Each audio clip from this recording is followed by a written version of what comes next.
No sound. What about now? Let's try that again. Good morning, good afternoon, good evening, and good night, depending on where you are in the world. There we go. Yes. Yeah, thank you. That's just thrown me completely. Well, I was doing a beautiful intro and you missed it all. I'm sorry. So we're just going to jump straight into it. I'm going to bring Chris on. How are we doing? Hi, Bob. How you doing? Well, thank you. I'm okay. I'm a little bit ill, but my voice will sound very, very strange, like I was telling you earlier. But if I sound a little different to everyone that's watching, that's why. That's all right. Don't worry about it.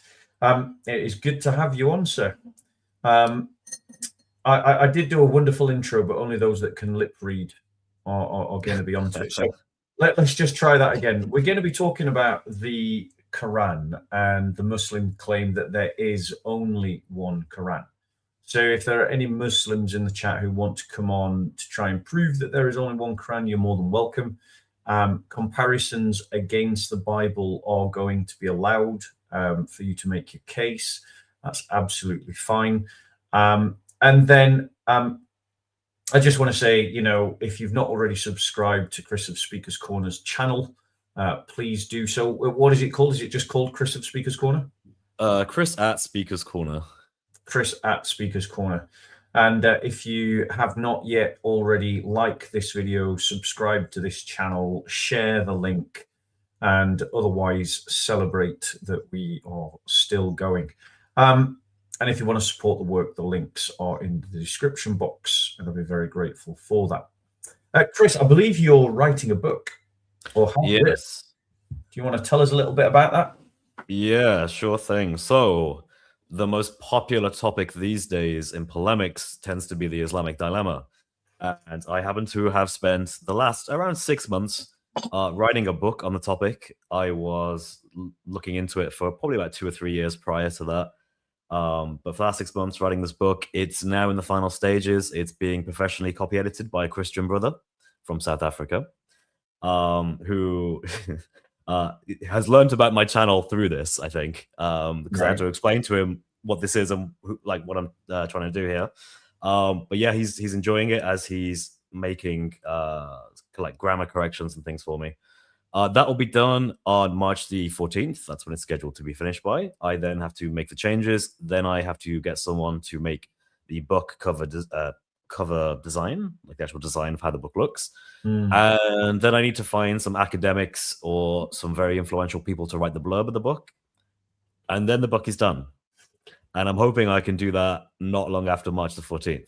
But we'll see. That sounds both adventurous and exciting.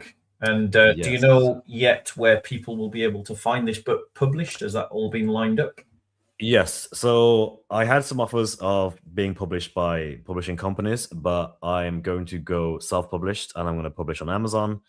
And the book will be available internationally as both a paper copy, a hardback, and an ebook. I was thinking, could I do an audiobook? But that would require me to basically read out a book that's now longer than the Quran, if I did the audio anyway, and that does not sound like fun to me. So yeah, I mean, no you've audio. already read the entire Quran in a single sitting. It was not fun. That was a full day's worth, wasn't it? Or was it 2 days worth of reading Quran? So it was 14 hours in total. Is that all? Yes, but here's the caveat. I got to Surah 28 and then collapsed out of exhaustion. So right, think that of what it is. I mean, Muslims take a whole month to do it in Ramadan, so you're trying to do it in one full day. Yeah, we managed to raise, I think it was about 1,500 or thereabouts dollars for a Christian charity. So that was really, really awesome. Thanks, it's good. Yeah, and I mean, my family were a bit confused when they saw me walking around the house wearing traditional Islamic dress and the little cap on my head. Yeah, they had some things to ask me about that, but yeah, and to be honest with you, it was spiritually draining. At the end of it, I really wanted to do Bible study because it leaves a mark, I think, if you try and do that so long. Yes. Well, I mean, we're going to be delving back into that today. I think you want to kick us off with some preliminary comments around Ahruf and Qira'at. Do you want to do that? Yeah. So there's two ways of looking at this, or at least two. Well, there's more than two, but there's two issues I see as being the main issues for why the Quran is not one Arabic Quran. It's many. The first is the Qira'at. So these are the later readings of the Quran that different scholars, different imams would read inside the masjid on a Friday prayer. And they differed. And these came quite early after Muhammad passed away. And they were canonized in the 10th century and then later in the 15th century.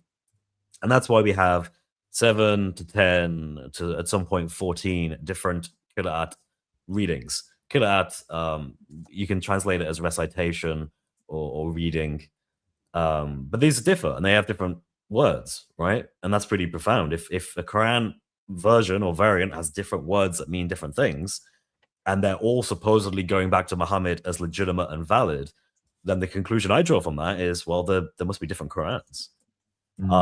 So that's one way, and we can go into that tonight. And the other way, which is kind of a lot more simpler because it's just a principle that the Quran and the Hadith, well, not the Quran doesn't talk about this, but the Hadith talk about in particular, is the idea of the Ahruf, or the different modes or ways in which the Quran is revealed to Muhammad. The Sunni traditions that are authentic, and scholars will, like Islamic scholars will agree to this, they say that Muhammad didn't just receive the Quran in one way, he received it in 7 ways. And these words were not synonymous, like they're not just synonymous ways or versions of the Quran. Rather, they actually have differences in them. And different hadith explains what kind of differences they are. And when you look at it from that perspective, we can just tie that in with the historical claims of Islam. And we say, well, Uthman, the 3rd caliph, he wrote down the Quran in around 652, thereabouts, and he got rid of 6 out of these 7 ahruf. He didn't preserve them. He picked one and went, we will go with this one, and made his copy, the Uthmanic Codex, out of that one mode, one way of the Quran. So basically, the question to Muslims is, where are the 6 other ahruf? Where did they go? Like, what? How can we find them? And an honest Muslim will tell you, we don't have them. And this is where it gets interesting, because Muslim. I thought Allah was preserving his word, though. I thought he said he was a guardian over the book and he was going to keep it protected. Well, apparently only one of them out of the 7. And I even then, am the guardian over my book, but only one version of it. only Despite one version giving of it in it. 7 versions. Yeah, and it gets like more embarrassing because according to the Hadith, he gives these 7 Ahruf. Ahruf is a plural term, by the way. Yeah. But he gives these 7 different readings or Qurans in themselves. You should just say 7 Qurans. And he gives them for a reason. Like he actually explains in the Hadith what some of these reasons are. Basically, he says it's to make things easier for different people who are reading the Quran. But then later on, either he or Uthman just decides, no, we're not doing that anymore. We're now just going to get rid of 6 of them and just have 1 and destroy the rest. Yeah. Which kind of seems like either Allah gave something as a benefit to mankind only for a period of about 20 years, or Uthman overruled Allah and decided, actually, no, Allah, I know you gave these 7 different Qurans for a reason, but I don't think that's a good idea. So I'm just going to get rid of 6 of them. So that's a kind of a dilemma in and of itself, really, like the Quran dilemma, the Ahruf dilemma. And there's no real good answer to this. Muslims have tried to give answers to this, but they get incredibly convoluted and they're pretty much just sophistry. It tends to be things like, well, you know how I mentioned the Qira'at before, like that one thing with all the different readings, and it was canonized in the 10th century, and then later again in the 15th century. Well, maybe the Ahruf ended up in there in a way we don't know, and in a way we can't check. So basically, if a Muslim ever said this, and Muslims do say this because there is nothing else to say, you can basically just say, well, where? Like, show me. Just give me, if the Ahruf have been preserved in some of the Qira'ats, show me where they are. And at which point they can't tell you. So it gets really awkward. Would you say that the Ahruf is connected to the Rasim, the consonantal script? Yeah, because it's not well, yes, in that I think these are substantial enough changes that they change the word itself, which I mean, you can do that through diacritical marks alone to change the words, right? But given the profound differences here, I think it probably was the Razm as well. But it's worth remembering that this was being revealed to Muhammad in an oral way. So really, it's just however Allah would have said it. And I think he would have used different words. Because I wonder if Ahruf is just, because it seems to me that often Muslims, when they're talking about this, they're describing it as dialectical accommodations, and if the dialectical accommodations, how are they different from Qira'at? Or are they saying essentially that the Qira'at is the chain of a transmission of Ahruf? They try to. I wonder if that is actually what they mean. Is that a Qira'at is a transmission of an Ahruf? Yes, that's what they're kind of getting to, but it's I would say it's impossible because of the way the Uthmanic Codex was standardized. So he only wrote 1 codex. Yeah, he didn't write multiple, which means that he could have only picked 1 variant reading of certain words. He couldn't have. So, and this is the interesting thing. They try and get around this by saying, well, Uthman, when he wrote his codex, he didn't write with all of the diacritical marks because the Arabic language wasn't developed enough at the time. So he left large spaces where there's enough ambiguity for later writers to add them themselves. Yeah. The issue with that is that you then have to figure out how on earth do you get these 7 different Ahruf into those possible ways. And most time, let me put it this way. A word might have 1 or 2, or maybe at a push 3, or in exceptional cases 4 different ways of reading it, right? Depending on the diacritical marks. Yeah. But the Ahruf is 7. So how do we understand Ahruf? Do we think of it as the entire Quran is being repeated again in a different way? Is there overlap? Should we see this as just verses, like on a verse level? or is it entire chapters? Like, exactly how is the Quran being re-revealed again in a different way? Again, no answer to that, because the Hadith literature doesn't give us enough information to be able to quantify or explain what the Ahruf is. It just gives little hints. Shall we bring up your Hadith? Yeah, let's bring it up. Yeah, so I have a few just to show you.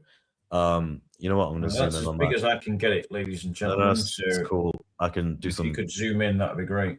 There we go. Is that all right? Yeah, I think it should be a little bit bigger, just for the people at home. There we go. People can read that. Yeah, okay. Read that. That's fine. All right. So Ubay ibn Ka'b reported that the Prophet said, Ubay, I was asked to recite the Quran, and I was asked in one mode or two modes. The angel that accompanied me said, say in two modes. I said, in two modes. I was asked again in 2 or 3 modes. The matter reached up to 7 modes. He then said, each mode is sufficiently health-giving, whether you utter, and this is interesting, right? Yeah. Whether you utter all-hearing and all-knowing, or instead all-powerful and all-wise. Now, to me, this is interesting because it actually gives us an idea as to what's being differentiated here. Yes, it does. Which, different words. Well, different words, but also what kind, right? Are we talking about legal rulings, or are we talking about Allah's attributes? So if this is giving us different descriptions of Allah's attributes, then it stands to reason that the Ahruf contains theological differences. In other words, the Ahruf is not just like, oh, it's just some legal rulings, it's just some dialogue, dialogue differences. So was it tomato, potato, I don't know. Yeah, like, it's not just things like that. It's actually significant ways of describing God himself. And I also can't help but note that these are not synonymous. So, for example, if you look here, all hearing, and he says, or instead, all powerful. Yeah.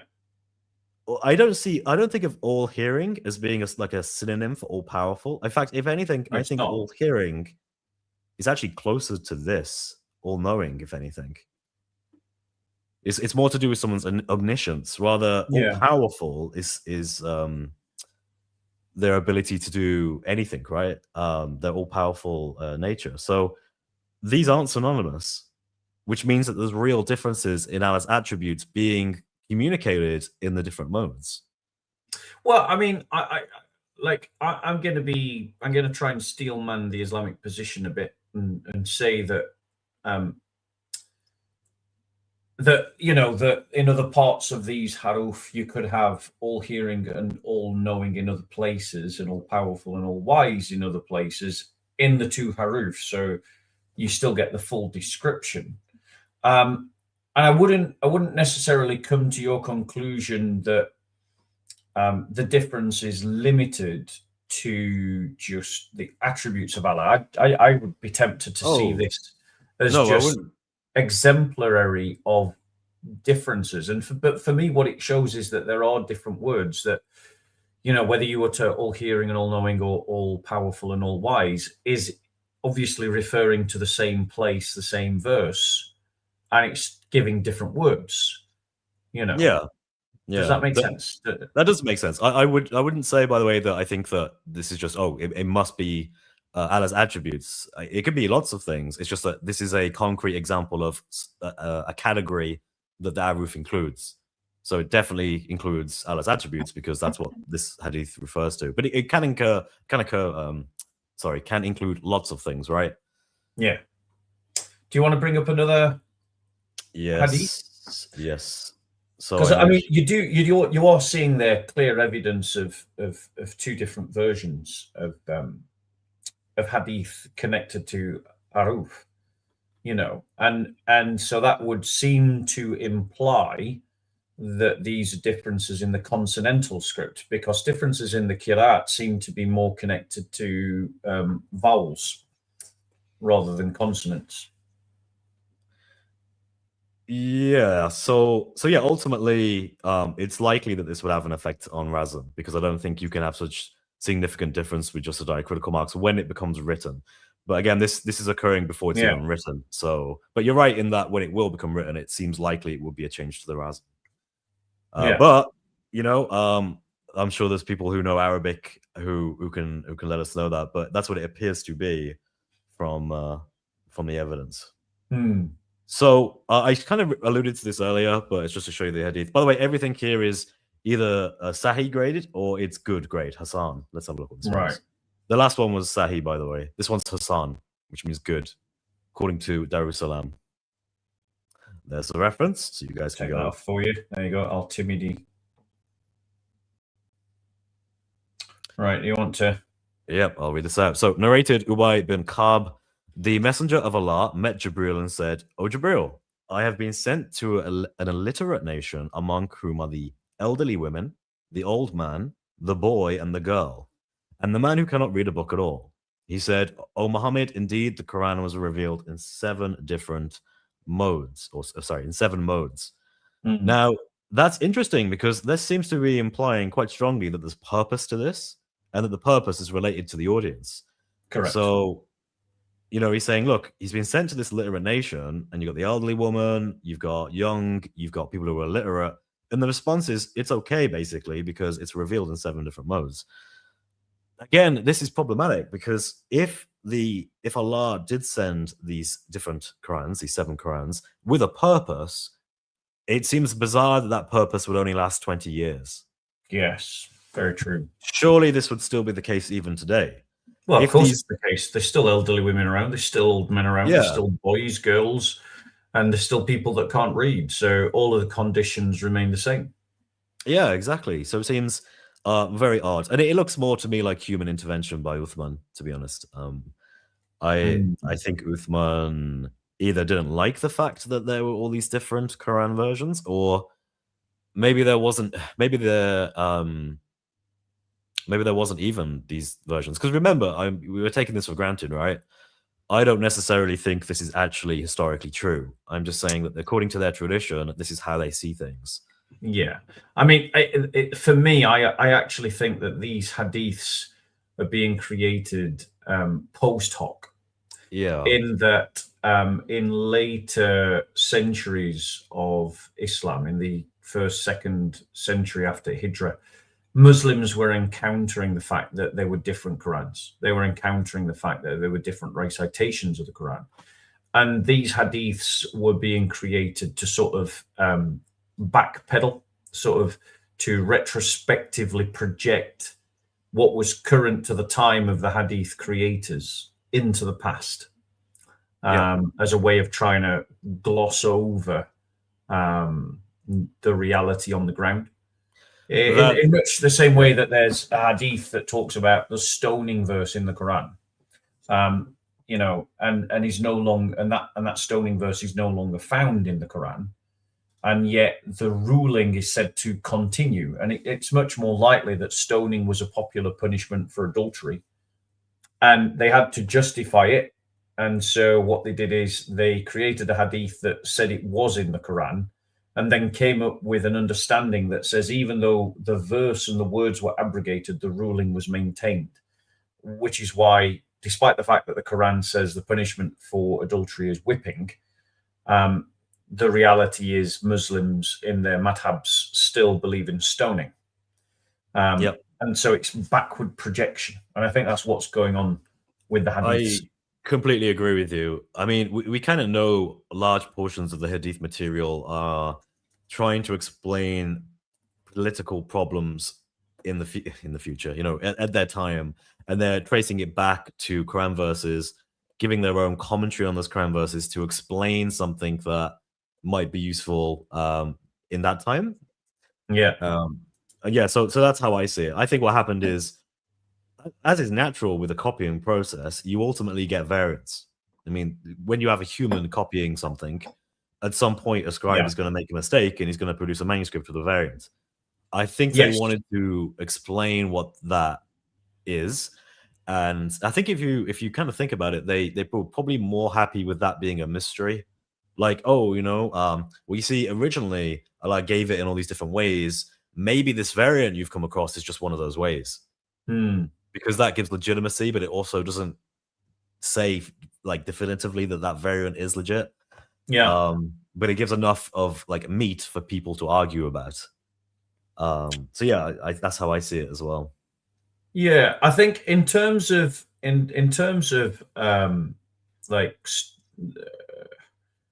looking at the Razim, you know, you've got works like that of Dr. Keith Small, who produced textual criticisms and Quran manuscripts, and you know, Dr. Keith Small's passed away now, but his books can be found by Lexington Books, sorry. And he looked at the pamphisolets that were found in Sana. Are you aware of this, Chris? Yes. The Yeah. Sana palimpsest. The Sana palimpsests, yeah. And he basically did a description of 22 of the manuscripts, and then catalogued their variances. And what he found was that there were orthographic changes in spelling, particularly around long vowels or the alif, the meta lectionis.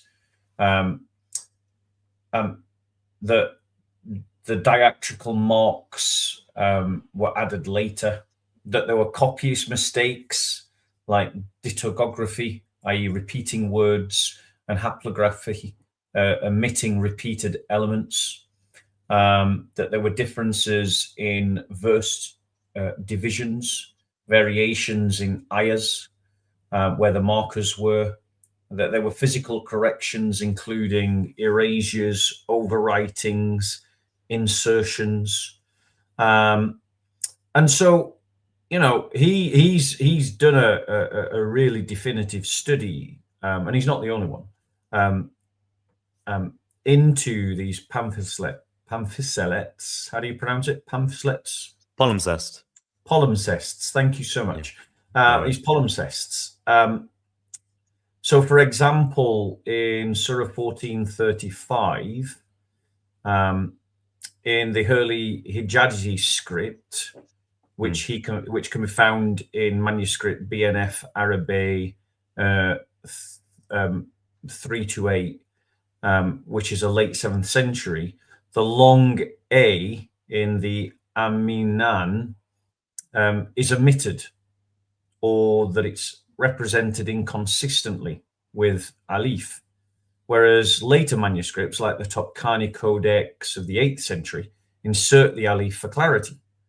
You know, this happens in 12 of the 20 early folios that he looks at. Another example would be in Surah 1440, where ditography is detected in some parchments, such as NLR Marcel series, which is from the 8th century, where there's a repetition of the wa, min, and from, due to someone just skipping with the I. You know, they're overlooking it in the text because it's a repeated phrase. And then you end up with small document erasures or overwritings in 5 of the early manuscripts to correct this. Another example would be in Surah 1435 to 41. You've got differences in verse divisions. So the early manuscripts, like the Birmingham Quran, which is dated to the early 7th century, lacks consistent markers. Others, like the 10th century Kufi scripts, add them, but they add them with variability. So you're getting different verse markers in different places, and that does affect how you would read the manuscript. So, for example, in one folio, there's a shifting the end of verse 37. And he gives small tables to show the discrepancies in 15 of the 22 manuscripts. Chris, do you want to jump in? Sorry. Yeah. So I got a lot to say about what people just said, though. So the verse distinctions, when a verse ends and when it begins, is actually crucial for theology, because the hadiths often associate particular blessings based on certain verses, and they do it by number. So there's hadith you can find, again, all authentic hadith, that say if you read verse X to verse Y in this particular chapter, you'll get a blessing, like something will happen, or something good anyway. That of course varies depending on where the verses start and end, and there are different traditions today, and different Qira'at readings have different understandings of where those verses end and when they begin. So it's actually pretty significant, really, that they can't agree on that, because supposedly Muhammad told them, if you read between this verse and this verse, say, like, for example, Surah Al-Baqarah, ayah 200 to 250, you'll get a blessing. But what happens if the Muslim Ummah, the scholars, the ulama, what happens when they can't actually agree uniformly on what verse 200 to 250 is? I guess pragmatically, as a Muslim, you just like recite a little bit before and a little bit after, and kind of hope that you've included all options. But it does have theological difference, and it shows that the oral tradition there's a failing of the oral tradition very early on in Islam, that they couldn't agree on this. Well, I mean, yes, I definitely think that the very thing that spurred the writing of the Quran in the first place is the failure of the oral tradition. Yes, and there's a lot you can say about this. Forgive me if I'm going on a tangent here, but no, go for it. So why is it that we only know some of? So, for example, in the hadith material, in the narrations, we can see Muhammad refers to chapters by name a lot of the times, and because of that, we're confident in the naming of certain surahs, chapters of the Quran.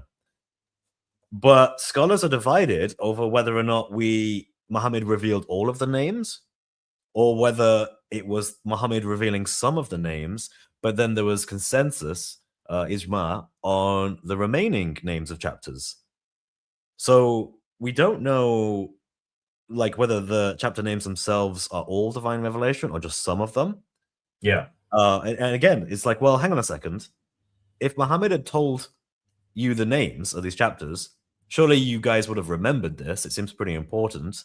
If you're reciting this and it's a part of your oral tradition, you wouldn't expect them to forget. But then again, it seems also kind of weird, the other perspective of, well, no, Muhammad just told you some of the chapter names. And it's like, well, wait, what? So he revealed all of the Quran, but he told you he told you they were revealed in chapters and verses, which is interesting, right? The Quran is revealed inherently with chapters and verses. They're not like a useful tool later on to signify different passages, but no, it's actually inherent in the scripture. Well, Muhammad may have only bothered to say some of them.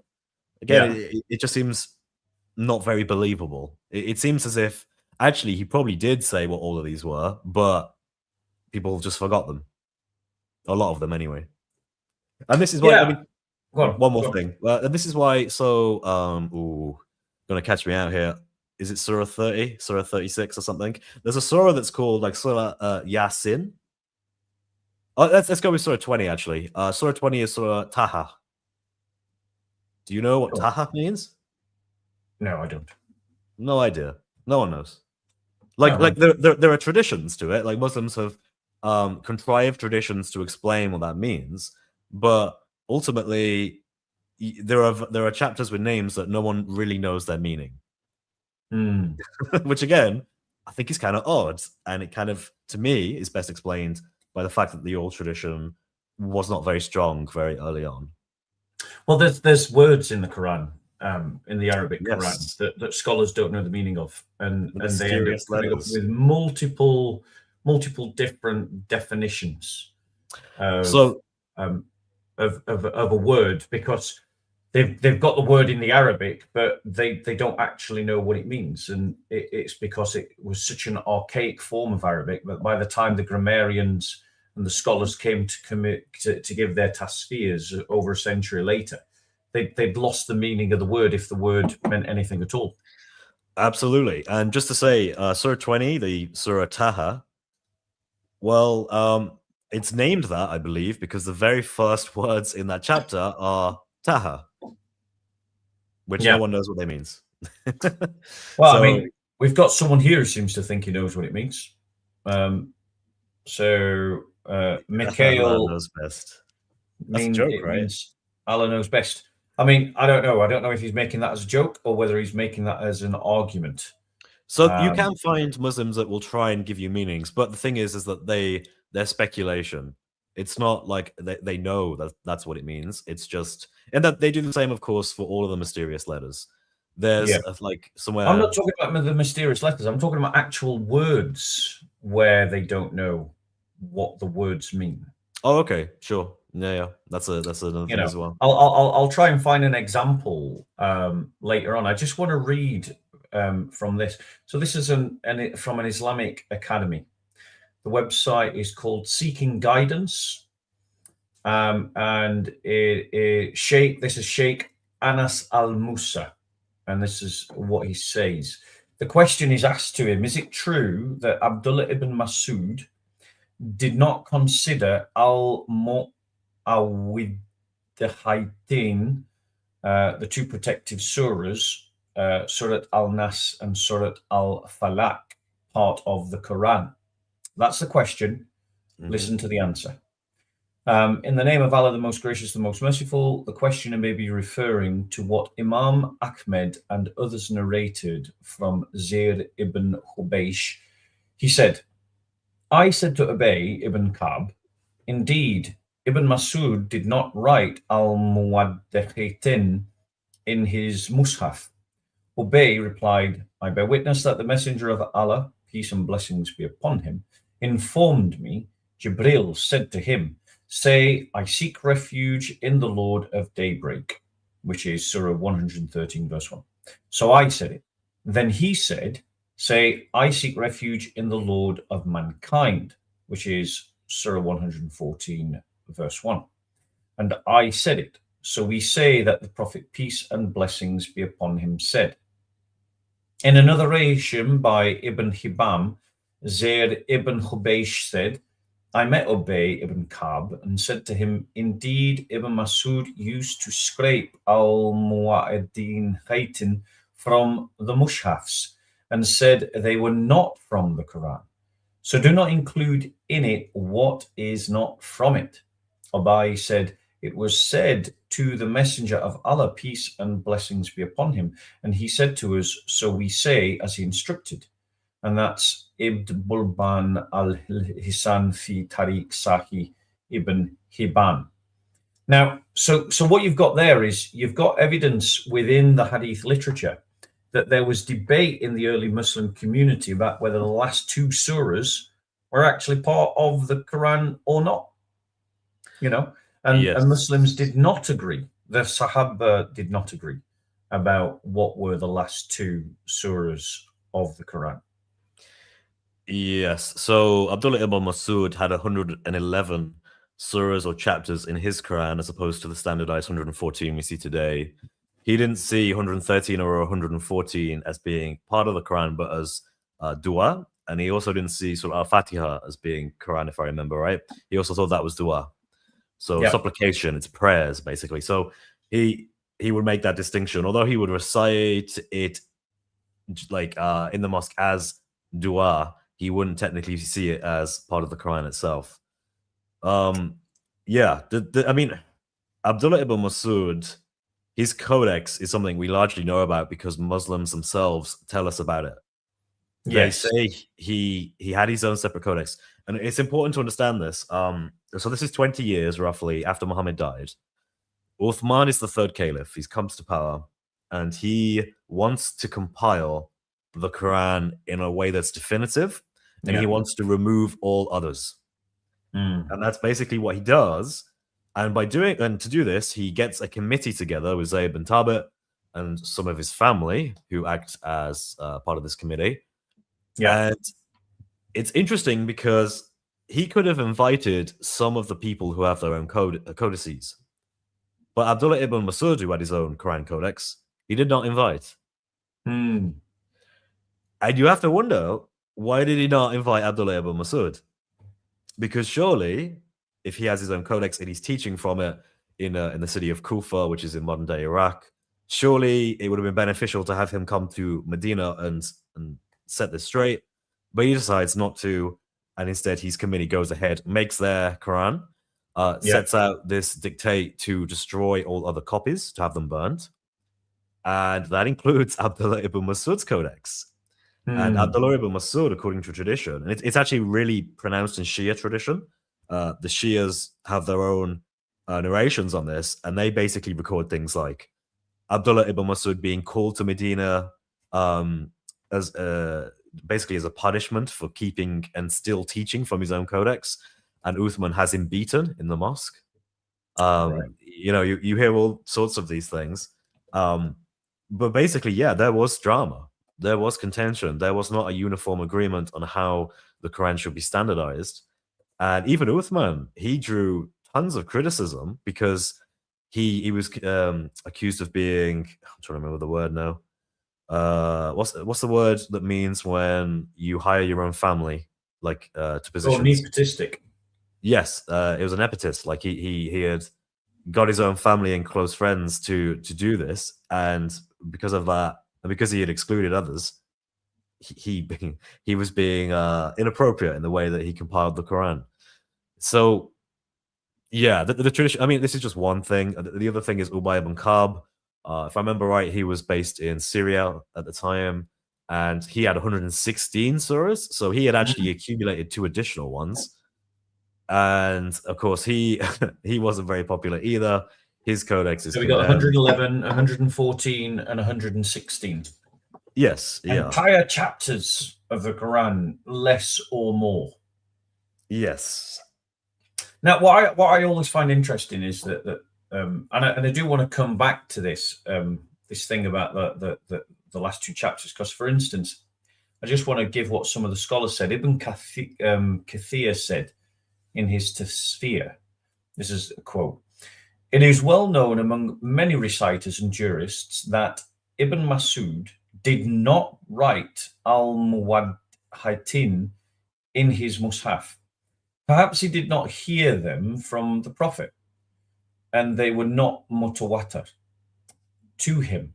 And then perhaps he later reverted from his opinion to that of the majority, as the companions wrote them in the master Mus'hafs and dispatched them to all regions, for which we thank and praise Allah." Now, you know, and I know that there's a hadith out there where the followers of Ibn Masud are hiding his codex from destruction.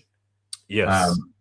You know, so what you've got here from a bit of Ibn Kathir is apologetic, you know, trying to gloss over the difference, you know. Ibn Qutayba affirmed that al-Muwadhatain were considered protective supplications when he explained that what was attributed to Ibn Masud. He said, "However, Abdullah believed, as seen by those who contemplate, that al-Muawwidhatain were like protective and healing supplications and others. He saw the messenger of Allah using them to protect Hassan, Hussein, and others." And that's Ibn Qutayba in Ta'wil Mushkil al-Quran. And my earlier quote from Ibn Kathir was the Tasfir of Ibn Kathir. Now, so here you've got acknowledgement that indeed, as you said earlier, that Ibn Masud saw these as just dua, you know, not actual Quran. A dua is, for those of you that don't know, it's just a prayer. It's just when you make up a prayer. Supplication, yeah. To supplication. And the thing is, if Muhammad made a dua, how would you know whether it was the Quran or not? You know, you could see how it would be easy to confuse these two things. So that is a whole point in and of itself.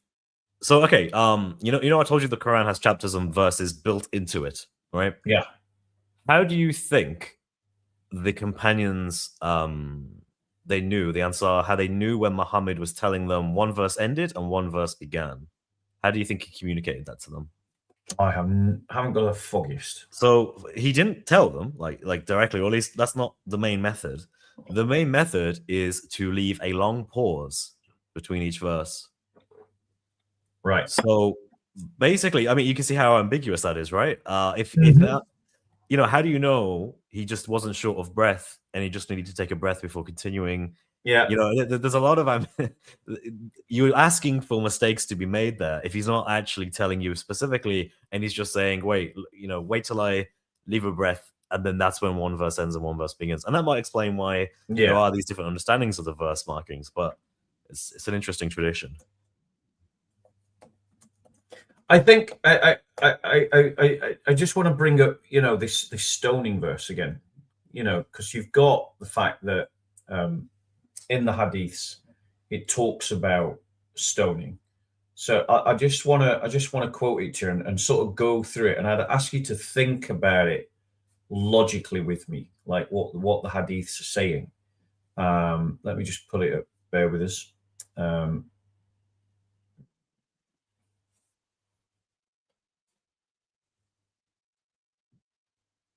Bear with us.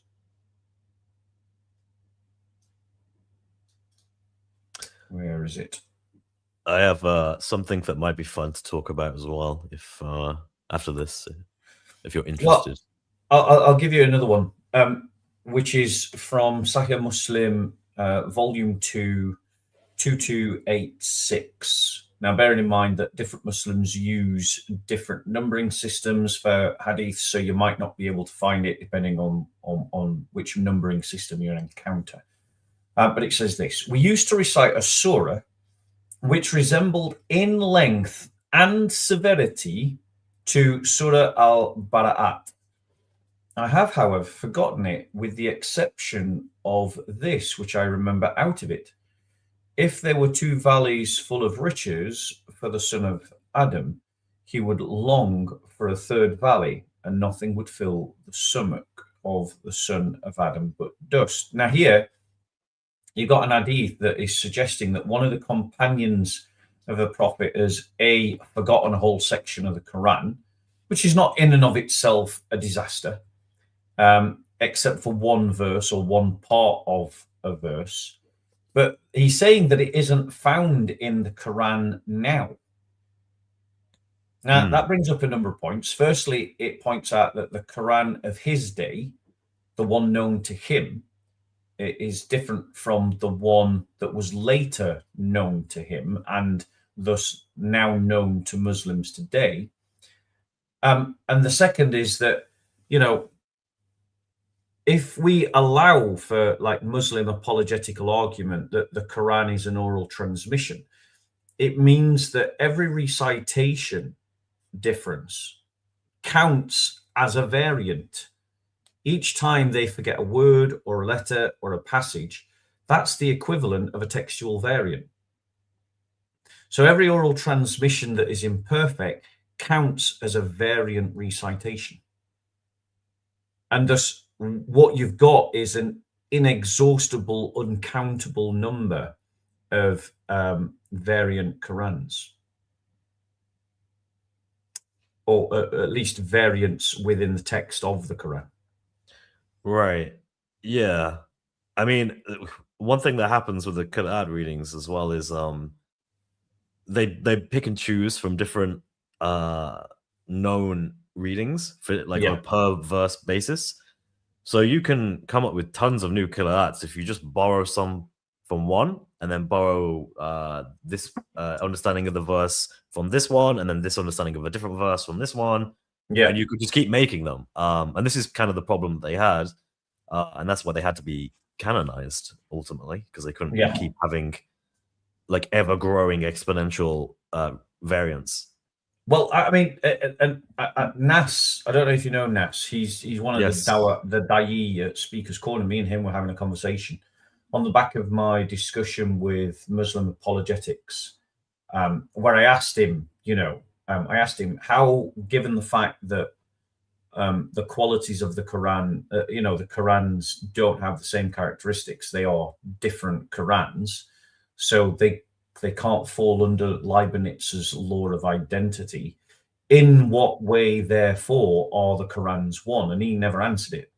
And in my discussion with Nas, where I asked him the same question, I mean, he did at least offer an answer, but in that conversation, he also noted that there could be an exponential number of Quranic variants based on Qira'at. Can I just do you want to jump back on that before I just want to play a video that gives people a clear understanding of what we mean by Qira'at? Yeah. Well, if you play that video now, I think that's probably a good time. It might be worth just adding real quick, because I always forget to illustrate this. Because Muslims have a very unique view of inspiration, and how their scripture is, the status of it, this is a huge problem for them, because Allah's words cannot be changed. Allah's words are perfectly transmitted to Muhammad without human involvement in any way. In fact, not even human involvement, without creaturely involvement. Jibreel never added or took away from the words of Allah. And it was faithfully written down by Muhammad's companions without human intervention. Because of this, any signs of human intervention prove that doctrine to be false. So any variants we see that look like they are human in origin, which I'd say a lot of them are, they show Islam as typically understood to be false. Whereas in the Christian paradigm, we don't have that view of revelation at all. Rather, we have the view that our scripture, the biblical text, is written by humans in the fullness of humans and inspired by the Holy Spirit. So for us, like, for example, idioms, like human idioms, we would expect that in the biblical text because it's a human that's writing it, and he's using the fullness of his language and the fullness of his culture. Whereas for a Muslim, it's a bit harder to understand if, for example, Allah makes an argument that isn't logically sound in the Quran, which he does in a few places. How can that work if the author is only the all-knowing God? Like, it doesn't. How can he give an imperfect argument? It doesn't seem. I mean, you have to come up with some interesting theology to solve that. So that's the reason why we find these particularly problematic for Muslims, and we don't. It's not really a concern for us as Christians. For us, it's part of the study of textual criticism, which Christians pioneered, basically. So. Yeah, and I think it's also worth pointing out that for Christians, what is important is that the message is maintained. Yes. Not that the wording is maintained. Mm-hmm. And you can see that even in the way that the apostles themselves quote the Old Testament. You know, they're obviously quoting versions that have not survived up to today. And in some places, they seem possibly to be quite loose with their quotation. And so the wording is not the important thing. It is the message which is the important thing. Now I want to show a video. I want to help people understand what a qira'at is. We're talking about the vowelizations that make the words up. So if you want to understand some of these textual variants that we're talking about, if you want to, this is a fun game to play and it'll give you a real insight. Take any A4 text of paper and then remove all the vowels from said text. Then go away until you forgot what it is. Maybe even pick a text that you're unfamiliar with, that you've never read before, and do not read it. But keep an original copy with all the vowels in, and then make a copy that you also don't read and take all the vowels out. Then try to put in all the vowels. And the thing is, you've got to follow two rules. Firstly, it's got to be grammatical, and secondly, it's got to make sense. It actually has to make a proper coherent sentence, a proper coherent thought. Now, if you do that, because of the laws of English and English grammar, for the most part, you are going to insert the right vowels in the right places. And you are able to reproduce the original text, even without having read it. But there's going to be a couple of places on that page, maybe 2, maybe 3, maybe 5, where you can insert vowels correctly, and it will be grammatical, and it will make sense, but the vowels you could insert and the words that you create could be different. And it will not change necessarily the overall text, but it will change the nuance of a particular part of the text. So it will change the localized meaning of what you're reading. And I invite you all to do this experiment for yourself, just to see it, because then you'll understand both why Muslims think that they can insert the vowels when all they see is the consonants in the rasm, but also why we have different qira'at. And we see exactly the kind of differences that we would expect to see if people were just making it up. And you can do it for yourself, and you'll see for yourself that you will make up differences from the original based upon inserting vowels on a full A4 sheet of paper of text, and you'll create differences. And that's what we see in the Qira'at. And I'm going to give you a video now that lets you hear it and see it to the 10 Qira'at. So are you all right for me to play this, Chris? Chris, you're on mute. Oh, sorry about that. I was coughing a moment ago. Yep, I'm all good. Yeah, let's do it. Okay, so let me just share my screen. So this is going to be a recitation of Surah Fatiha. And it's going to be in the 10 Qira'at, and they're going to highlight to you what they are reciting. And it's only 1 minute 37, so we'll just listen to it all the way through. You ready? Yep. Do interrupt me if you can't hear the sound, okay, Chris? Yep. بسم الله الرحمن الرحيم الحمد لله رب العالمين الرحمن الرحيم ملك يوم الدين. So do you see the differences? Like when it comes up in grey in the panels, it's unrecited. When it's in white, it is recited. And when it's in yellow, it is the current reciter. Yeah. Okay. Right. So look out for the greys, and it'll tell you, and it'll show you the differences. Then this is just in the Fatiha. So we already had one selection of differences back here. There you go. When he recited that bit, the yellow bit, it wasn't in Al-Kasai, it wasn't in Yaqub, it wasn't in Khalaf, it wasn't in Asim. So we'll continue. مالك يوم الدين إياك نعبد وإياك نستعين اهدنا الصراط المستقيم. So that's another example. Now notice you've got variations like that in Ibn Kathir. You've got it in Al-Bazi, but you don't have it in Kumbul. And in on Yaqub, you've got it in Roh, but you don't have it in Ruwayh. So some students of what do you call it? The transmitter did not agree. Yeah, you've got differences even within the traditions of the 10 Qira'at. And here in Hamza, this bit's gone completely. It's not in Khalaf or in Khalad. Okay, continue. اهدنا الصراط المستقيم اهدنا الصراط المستقيم. That last one was very interesting. Was that just saying that only Hamza? Oh yeah, only Hamza recites that. Yeah. Way. Huh. So only Hamza recites it in that way. So let's continue.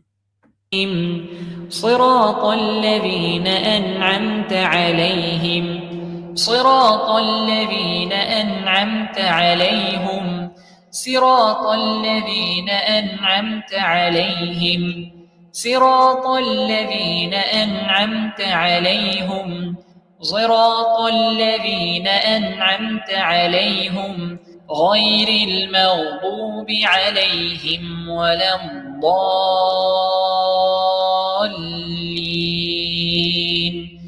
غير المغضوب عليهم ولا الضالين غير المغضوب عليهم ولا الضالين.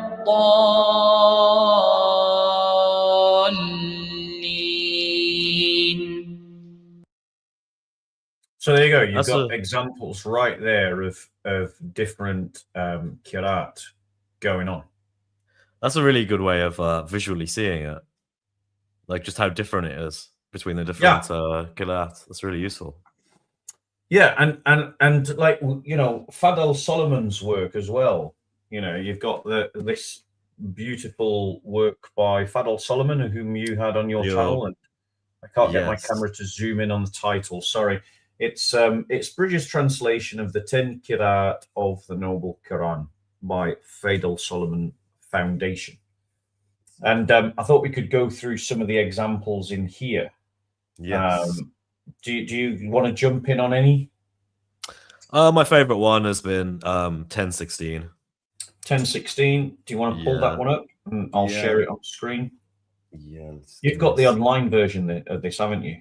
Yes, I also have the app on my phone. Oh, look at you. Yeah. Can you share the app? I can probably maybe just share the online version. You can get around it. Just okay. Get it I'll out. just get to show people. I am Fadel Solomon's biggest supporter, I think. No, you're not. I'm his biggest supporter. Oh, okay, okay. But yeah, he does not agree with me at all. But I promote his work more than anyone else. His work got taken down. Yes. You know, by the Quran website that that had the multiple versions of the Quran. For a while, once they realized that all of us Christians were jumping on the Fadel Solomon's Quran in street debate, they took it off their website, which was hilarious. I know. For a while, I was going to the corner and just being like, "Oh, I don't need to use the app. I could just use Quran.com because it's there." And then it changed, and I was like, "Oh, I need to go back to using the app." Yeah.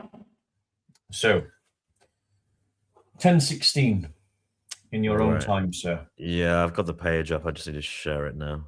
And I just want to say, if there are any Muslims in the chat that want to dispute with us whether there's just one Quran or whether there's multiple Qurans, I'm going to share the link. All Muslims are invited. You have been invited in the chat on numerous occasions. Do please come on if you want to prove that there's only one Quran against all the evidence that's been presented that there are multiple Qurans. I think the fairest thing to say is it's kind of like all these different Qurans that we're identifying are essentially the equivalent of textual variants in the Greek manuscripts. Yeah, you know, because unlike the textual manuscript tradition of the Bible, where the ancient language of Greek stopped, and so the living transmission of that text form also stopped, and so we have a finite number of about 5,800 Greek manuscripts that we're able to work with.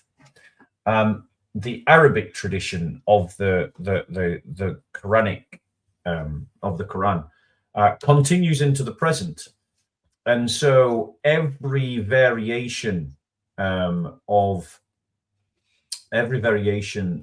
we identify in the Quran is a textual variant of the Quran. And so we're actually what we're demonstrating to all you Muslims is that, you know, all those textual variants that you keep banging on about in the Greek New Testament, like the adultery, pericope, and the comma Yohanan, and the long ending of Mark, and stuff like that. Well, you've got the same thing in your book, and we're showing them to you. So the way I look at it is they're actually in a worse position because we preserved our variants. So they're there to see, and we can do textual analysis on those variants. Whereas for them, they had a caliph, a leader, 20 years after Muhammad died, intentionally destroy variants. So in other words, like if you talk to Marine van Putin or others, and you ask them, what do you think the original Quran was that Muhammad had before Uthman? He'd say, I don't know, because Uthman destroyed them. So they're working on the assumption that the Uthmanic Codex is Muhammad's Quran. But you don't know that because it was all done in secrecy and the variants, the other versions were destroyed. So you just have to take it for granted. Whereas for us, we can actually say, oh, no, we can see here these different variants have been preserved and we can analyze them. So we can have confidence in what was likely the original. But for them, it's down to how much you trust Uthman. How much do you trust him? Yeah. If you and given that he was not very popular at his time of death, Aisha supposedly may have intentionally not been in Medina when he was assassinated. You know, I just think, well, I wouldn't trust Uthman, especially if it was to do with my salvation. So worth keeping in mind. And I think that I mean I'm going to be more charitable and I'm not going to say that they're in a worse position. I'm just going to say that they're in the same position. You know, if their position is worse, I would argue it's because as time goes on, the number of differences continue. You know, because every version of the Quran that is created, every textual variant that's in Arabic or in recitation, it is another variant. And I think that no one has even begun to document it. In Fadel Solomon's book, it's only 30% of the variations. You know, right? He doesn't cover 100%, and who knows how things would look if he covered 100%. And maybe, you know, someone needs to pick that up and do 100% version, looking at all the variants. Yeah, that's a good point. Right. Shall we look at 1016? Yeah, I've got it on my screen. Okay, so here we are. Do you want me to zoom in a bit more? Because it's a bit... So this is Surah 10, chapter 10, ayah 16. Had Allah willed, I would not have read it to you, and he would not have informed you about it. Yeah. We could continue reading the rest, but for intensive purposes, it doesn't change the meaning of the verse here. But so I would not have read it to you if Allah had willed, and he would not have informed you about it. He would not have informed you. He would not have informed you. But if we look at, because it's in red in Fadel Solomon's book means that this is a variant. There is a variant here. Yeah, Al-Bazi. Yes, so where we go? Here we go. So Al-Bazi, in one of his narrations, read it as, and he would have informed. So about it. So it's a completely opposite meaning. Yeah, so it's a negation in the strongest of senses. It's the equivalent of me saying you are Bob, and then me in the same context saying you are not Bob. Yeah. It couldn't be more clear, really, in my opinion. I brought this up to Dr. Fadel Solomon when I interviewed him many years ago. I don't know how long ago it was now, but it was a while back. And his view is, yes, these are contradictory on the surface, but that they are giving some kind of meaning by intentionally being contradictional. So, like, from his perspective, he'd say they're hypothetical. The issue with that, though, first of all, I think that's very much a desperate last attempt. But if something's hypothetical, it doesn't mean it's not a contradiction. It just means that it has the status of being hypothetical. You still have the awkwardness of the Quran containing hypothetical contradictions in it. Yes. And I also, does it really make sense? Do you think that Muhammad, when he was reciting the same chapter in the same verse, would tell some people a version where Allah would have informed them, and then he would tell a different group of people a version where Allah would not have informed them? Yeah, and if he had told them, you know, if he had said, like, in one version he would, and then in another version he would not, you would have imagined that that would be of such noteworthy experience that we'd have Hadith talking about it. Yeah. You know, true. Rather than it just appearing randomly in a text with no Hadith commentary going along with it.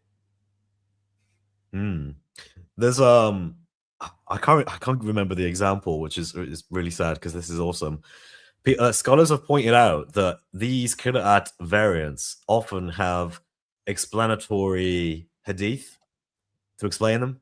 Yeah. So there's a classic example, and the explanation, in hadith, there's often an occasion of the revelation, right? So it's often the hadith is explaining the context in which this particular Quran verse was revealed in. It's normally like, oh, when the Quran says X, Y, and Z, that happened when Muhammad was in the marketplace and he was buying an apple or something, right? Okay. Just for an example. Well, these different Qira'at variants of the same verse in the Quran, there are examples where there are different hadith that are supposedly both authentic, that give differing explanations for the occasion of revelation for the same verse that has different Qira'at readings. Which to me is bizarre, and that to me is quite clearly human. But it is exactly what you would expect to find if people were just making it up. Yeah, that kind of difference is what you would expect if people were just making it up. Like, as in, two people are making up stuff, but they're not in communication with one another. Right. So one which group is interestingly what we don't Yeah. find, for instance, about the authorship of the Gospels. Like, everybody agrees Matthew wrote Matthew, Mark wrote Mark, Luke wrote Luke, John wrote John. Nobody disagrees about the authorship, which is exactly what you would find or expect to find if people were not making it up. Yeah, and if they were making it up, you would have thought they would have found better people to attribute the Gospels to, right? Yeah. Like, why would you attribute it to Matthew? Like, I don't know. There's you could have. Why not Peter? Like, why not say this is the Gospel of Peter?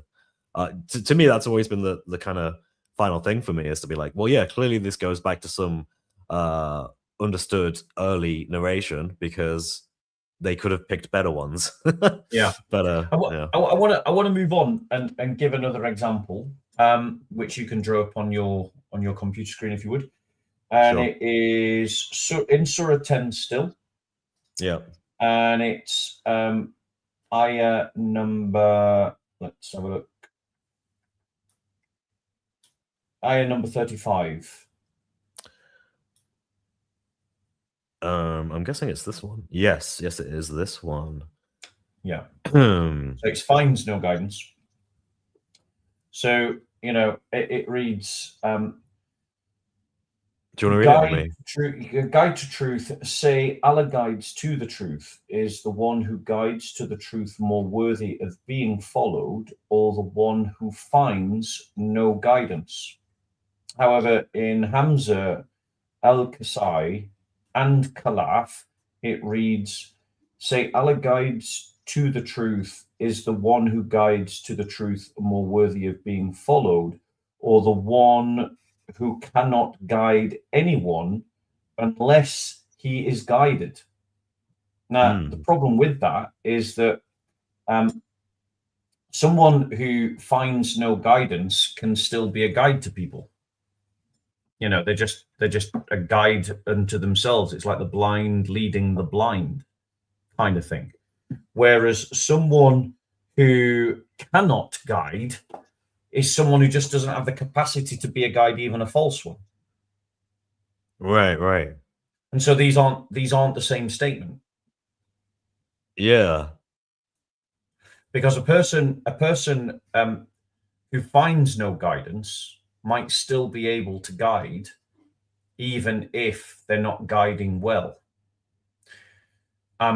Whereas, or someone who finds no guidance may still guide you into truth, but might do it accidentally. Whereas someone who cannot guide, regardless of whether they try to make it up or not, will just not gather an audience. They're incapable of guiding. So these aren't synonymous. They do have different meanings. Yeah. I mean, don't get me wrong. I'm not trying to suggest that these are massively different. And there's another video I'd like to play us in a bit to talk about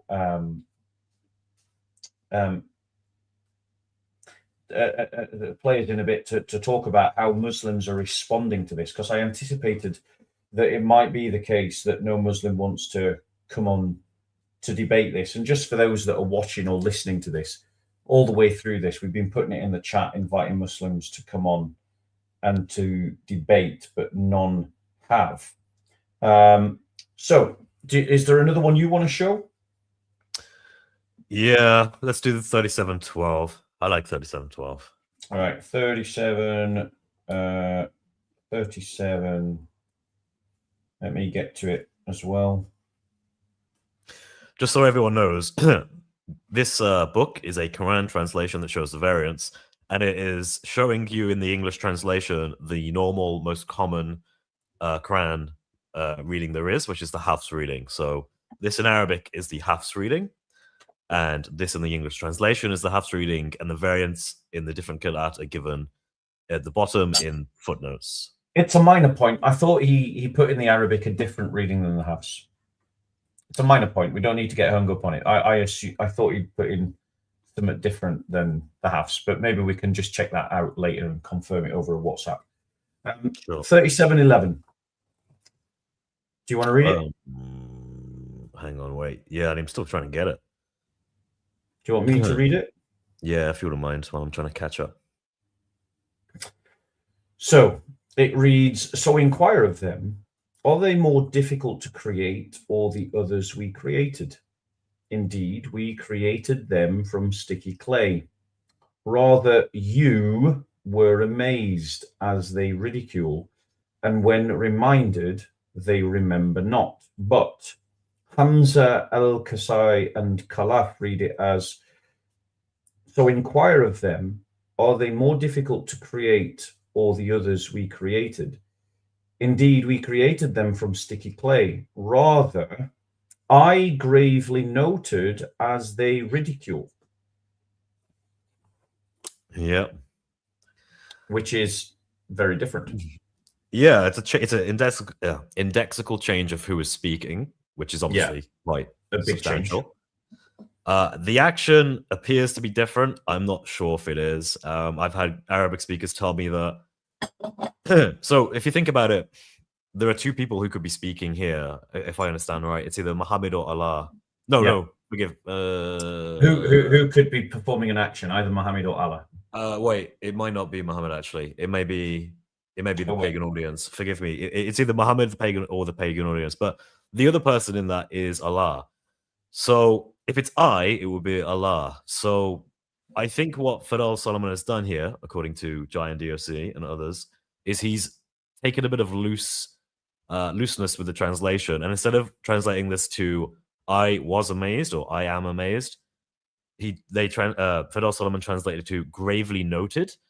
And the reason why is because if you read it as Allah, being I here, being amazed as they ridicule, it would imply that Allah is learning something, like he wasn't aware and he's become amazed, like he didn't see it coming, which for them is a little bit problematic in their theology. So he's translating it as gravely noted instead. So what you're saying is that there's a change to the translation that's going on, or that's what Jai and DOC are accusing Fadel Solomon of. That's what they're accusing Fadel Solomon of. That's what they're accusing Fadel Solomon of changing the translation. Yeah. So I mean, I can't verify. I mean, if there are any Arabic speakers out there who can get a hold of and see Hamza, Al-Kasai, and Khalaf's Qira'at, and check out this passage, 37, 11, and 12, Surah 37, ayahs 11 and 12, and confirm whether the Arabic says, I gravely noted as they ridicule, or I was amazed as they ridicule. Because that would be quite something. But unfortunately, as I've always said, that the final dagger blow is going to be left to Arabic-speaking Christians. Because if, and we're not saying it's true, I don't know, Chris doesn't know. We can only go off what we've seen and what we've heard. But we're hearing two different things. We're seeing in Fadel Solomon's text, he's written it as I gravely noted. But some Arabic Christian speakers who Chris knows have said that they've checked it in the Arabic of Hamza, Al-Kasai, and Khalaf, or at least one of them, and have found it that I was amazed. So, that's an interesting one to check out, and that would be a big one to debate in the future if there are any Arabic speakers who can check it on that one. Any further comments on that, bro?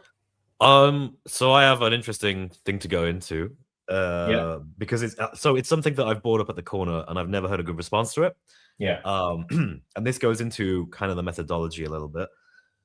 So have you ever heard they say like Tawatur or the Quran is mutawatir, it's mass transmitted? Yes, that's what they say. That's what they say. Well, that also includes the Qira'at readings. They say they're mutawatir. I think they say that the canonical ones are mutawatir. Yeah, so by that they would mean the 10 canonical ones, or at least the 7. Most would say 10, but some would just say 7. But a good friend, Marian van Putten, wrote an article on this, and I would just like to show you it because I think it's amazing. Here we go. So he wrote this in 2023. Before I put that up, if there are any Muslims that want to come on and explain how there's only one Quran given the evidence that you're seeing, we'd love to hear from you. Don't just hide in the chat. Do come in and talk. Yeah, it'd be great to have some Muslims join us. Yeah.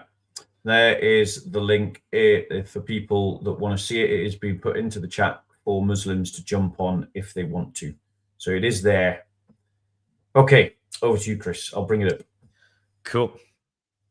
Okay. So Tawatur is mass transmission.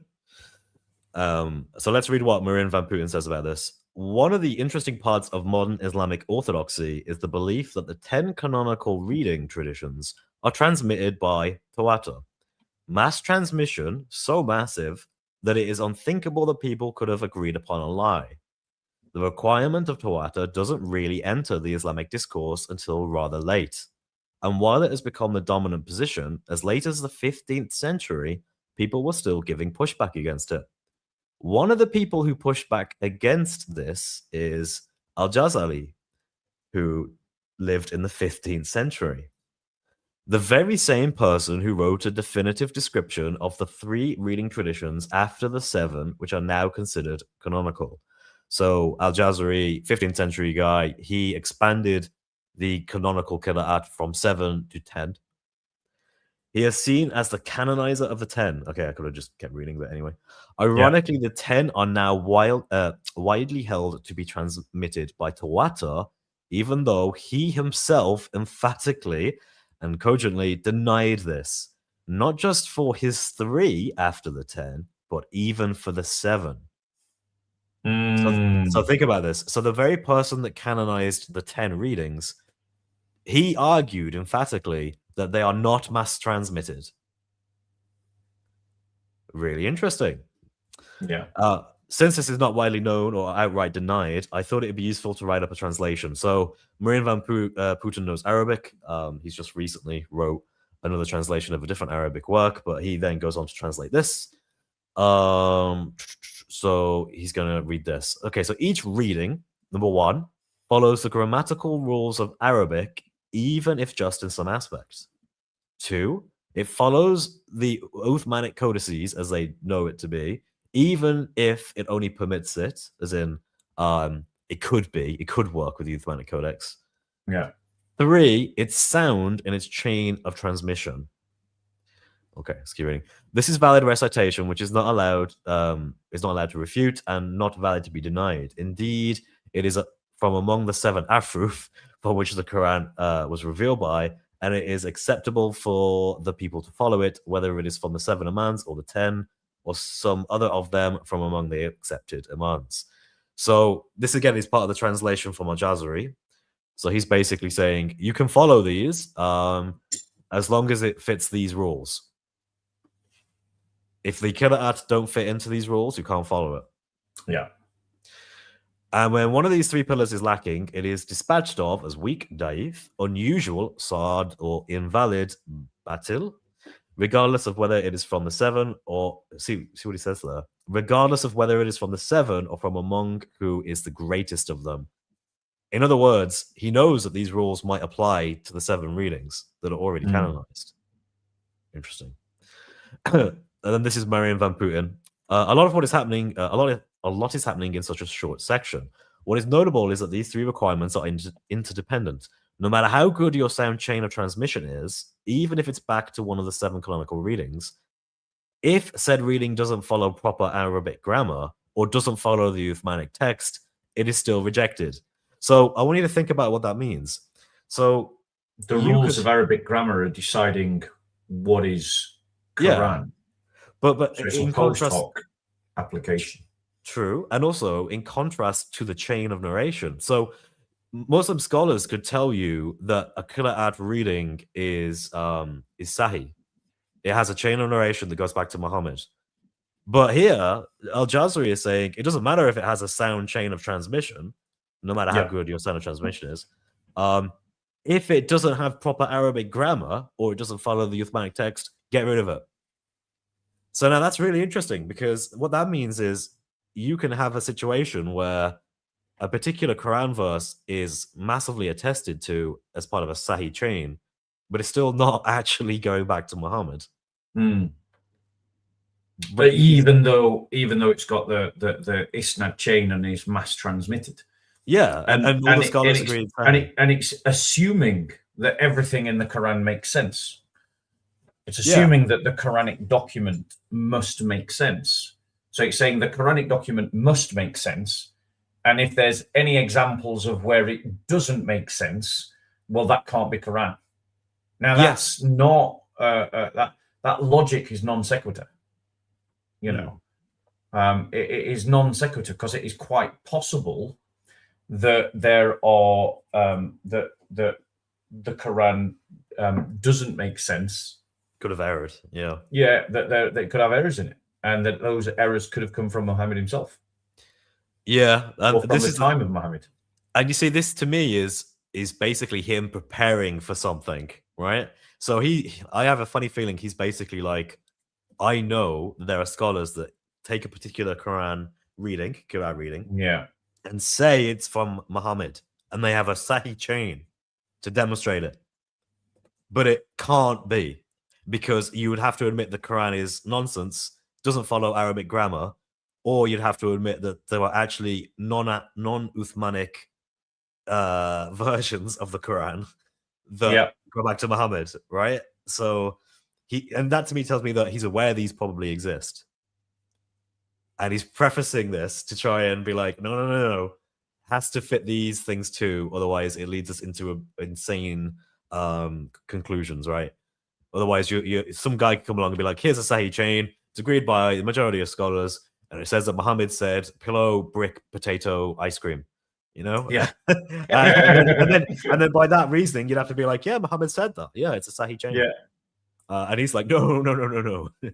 We're not doing that. So let's keep reading. Al-Jazari is channeling a view that was clearly around with earlier authorities. So he's not the first one to say this.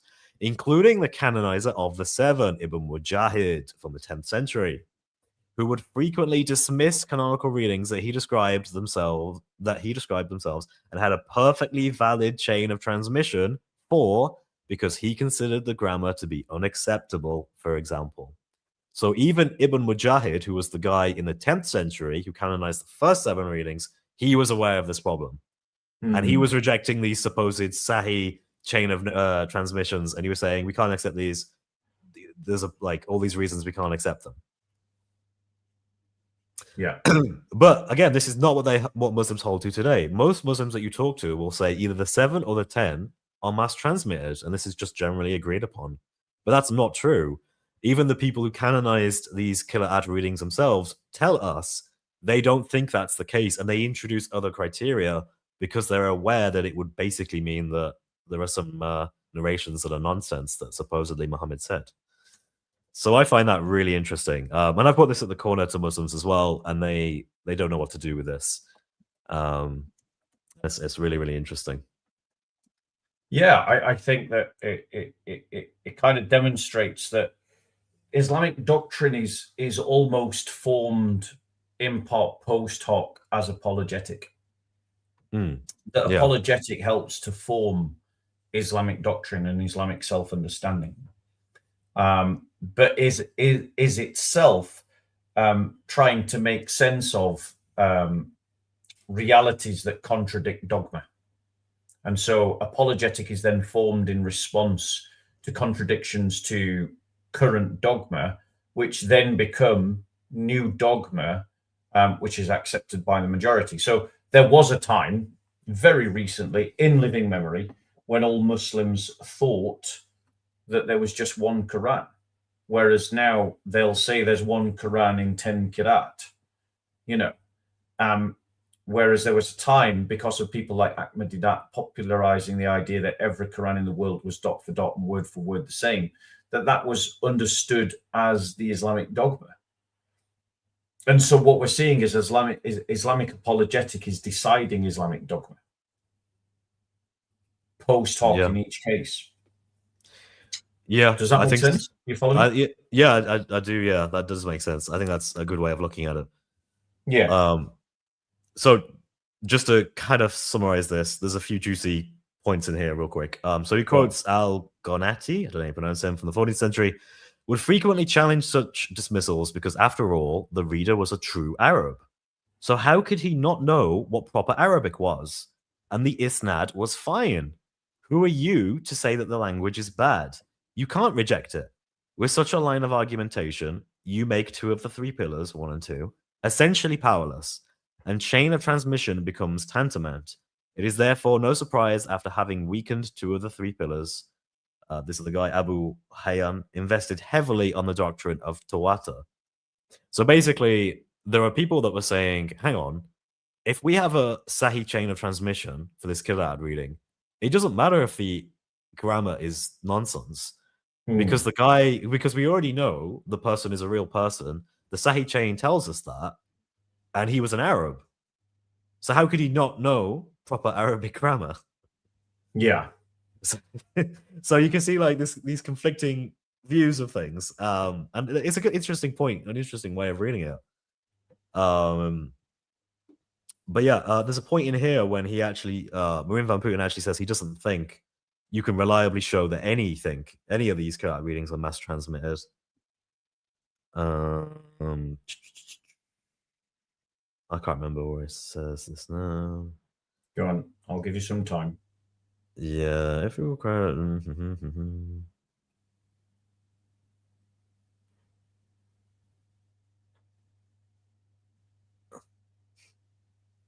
it gives it like lots of examples. Oh, that's really annoying. I can't find it, but it's here in this document somewhere. Can I post this link on the chat? People might be interested to read this. Yeah. Once you find it.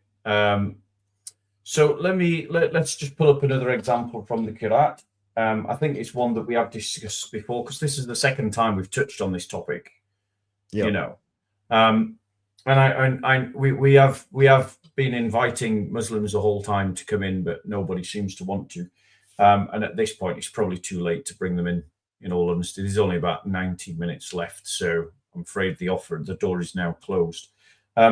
But in Surah 4, if you want to bring this up, this is my personal favorite. Okay, let me share my screen back with this thing. You're sharing your screen?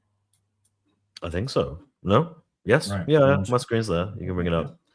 I just Surah 4. Do you know where I'm going to go? Can you guess the verse?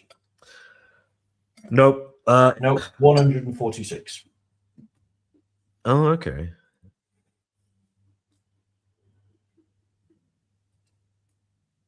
One second.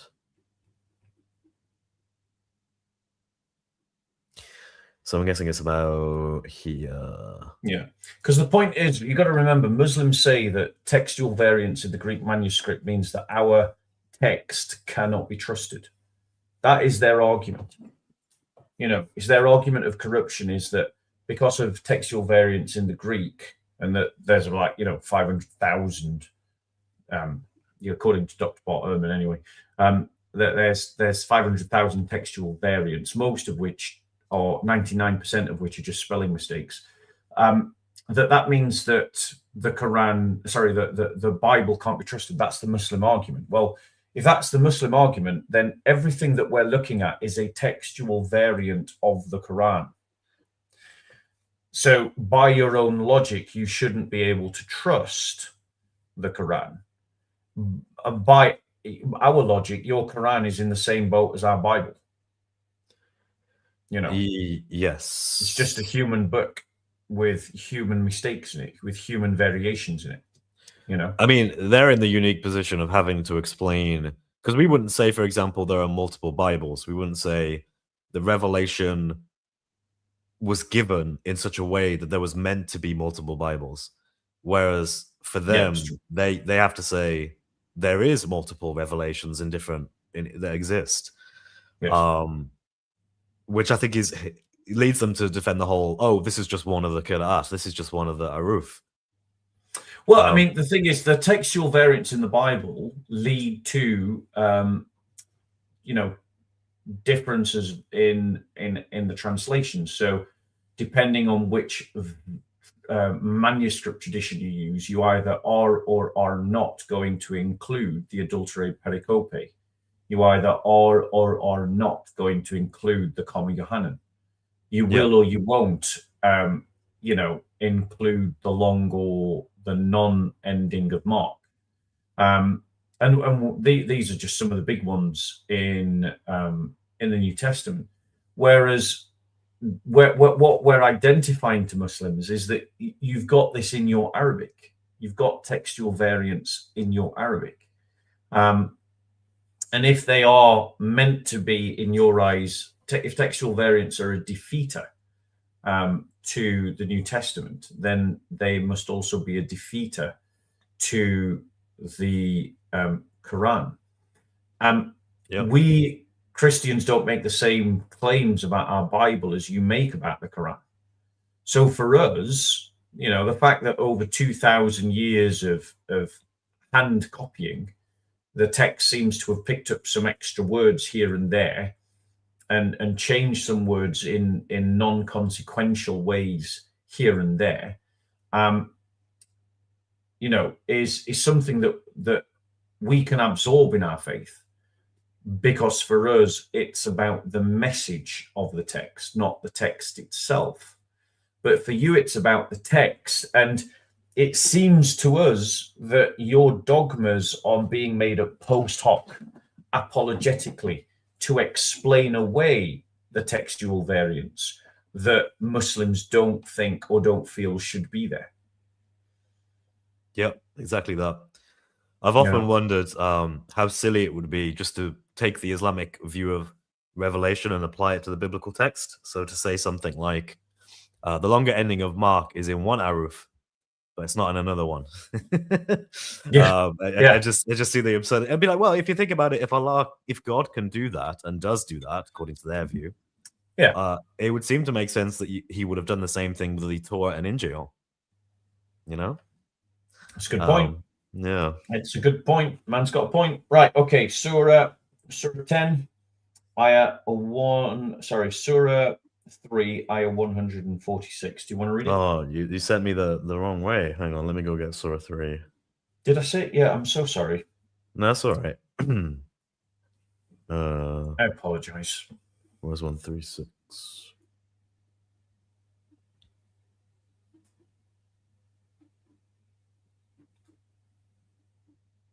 There we go. Surah 146. Sorry, now I'm messing it up now. Right, so there we go. Surah 3. Yep, I got it.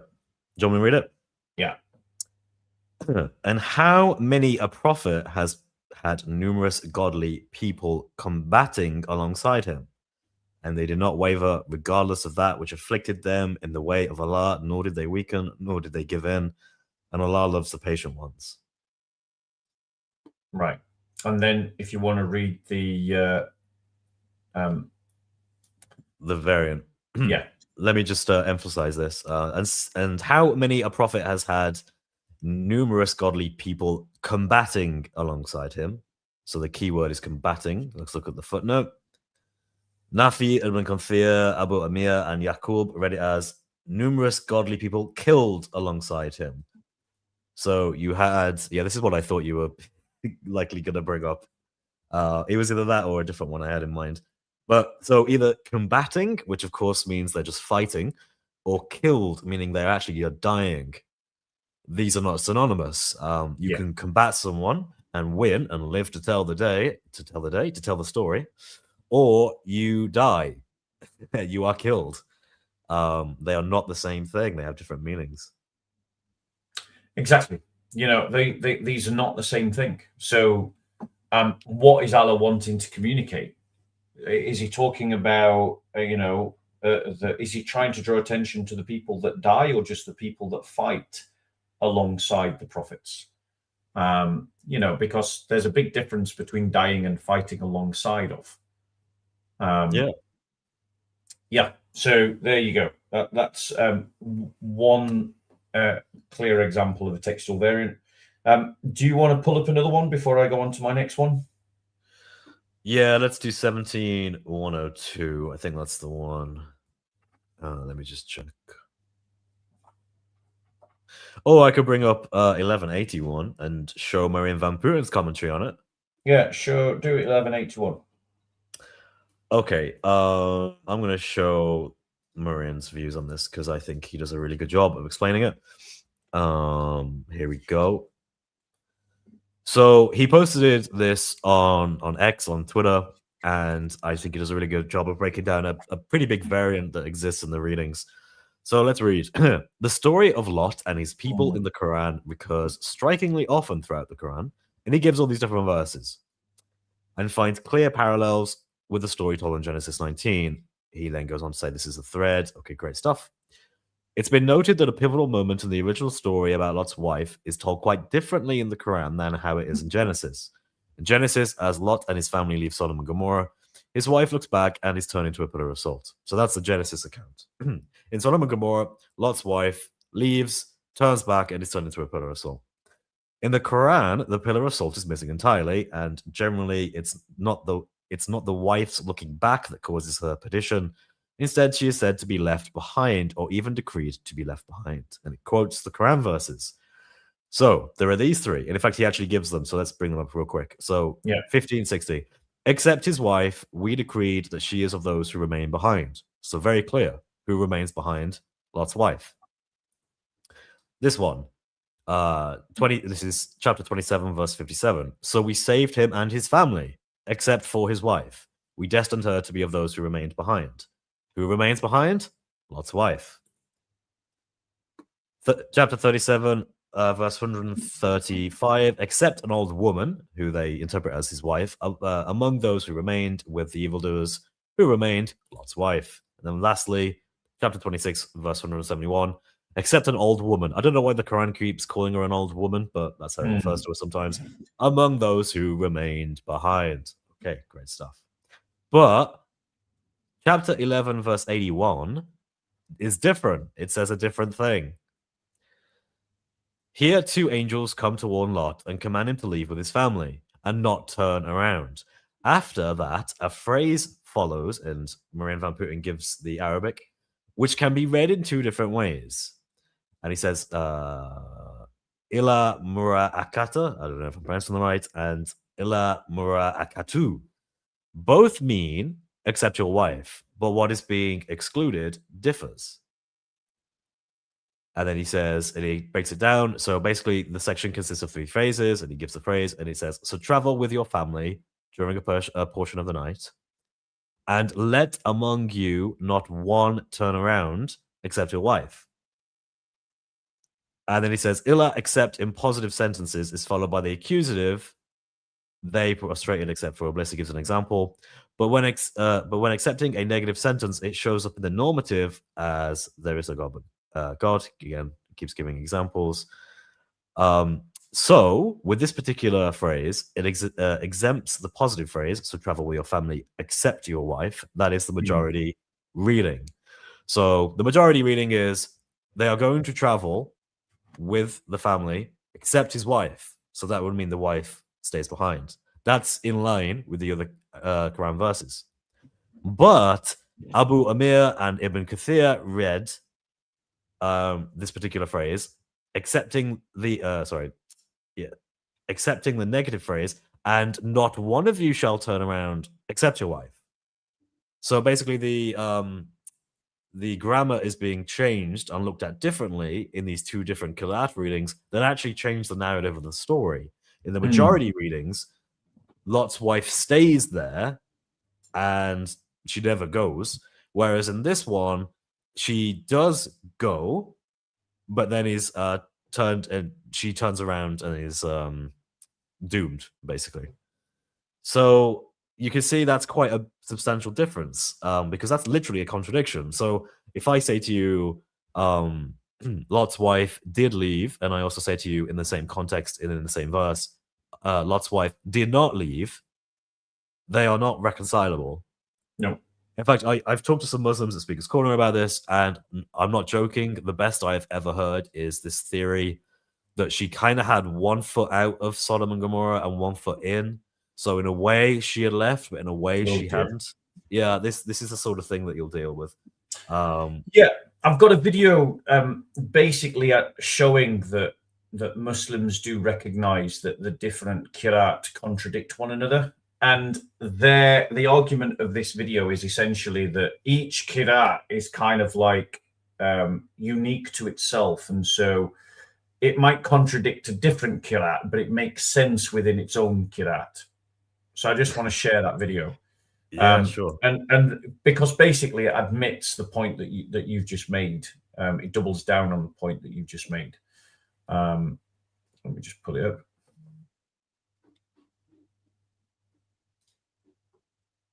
It's about 11 minutes long.